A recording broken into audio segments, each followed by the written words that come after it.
I welcome the debate around this issue today and the statements of our ministers on the changes in direction that may be undertaken as regards gender violence in 2022. It was important to include an audit of government department actions on this issue in the programme for government. I know how seriously Minister O'Gorman and Minister McEntee took that work, and I absolutely can see the benefit of a new direction. But in that context, I would like to draw attention to the many migrant women who have suffered gender-based violence or have been victims of femicide. If we are to move to a more justice-based model on gender violence, we should make sure that we don't lose the human rights aspect and focus. Migrant women are overrepresented in the statistics on femicide.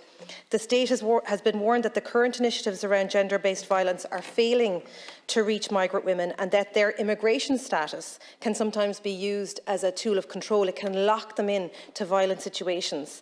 Any state strategy on this must recognise the particular vulnerability of migrant women if it is to succeed in stopping femicide and gender-based violence in Ireland. Otherwise, some women will continue to be left behind. I really want the experience of Oren Setseg Serendorj to be mentioned on the Dáil record today. She was a mother of two from my own constituency.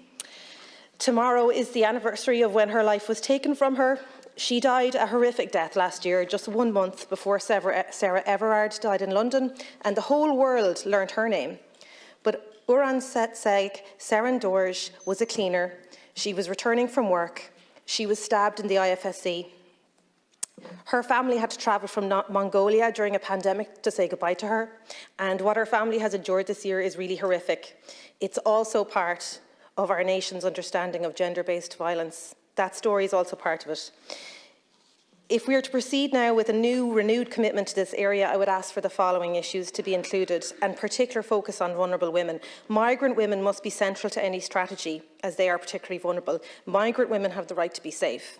Sex workers need to be included in any strategy. We cannot afford to continue on with any ideas of good or bad victims of violence based on misogynistic ideas of morality around how should women behave, what's acceptable to us. Sex workers have the right to be safe too.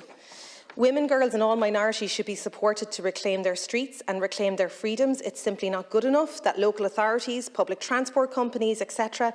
expect women to curtail their freedoms and movements to protect themselves instead of providing adequate lighting, adequate security, active and passive surveillance in order to ensure that public spaces, public facilities, public parks, public transport are safe for everyone at all times, because we are not a minority, women are the public. While I hope to have many more debates in this House on the issue of eradicating gender violence, I hope it's never again in the circumstances we find ourselves in this week. Deputy O'Dowd.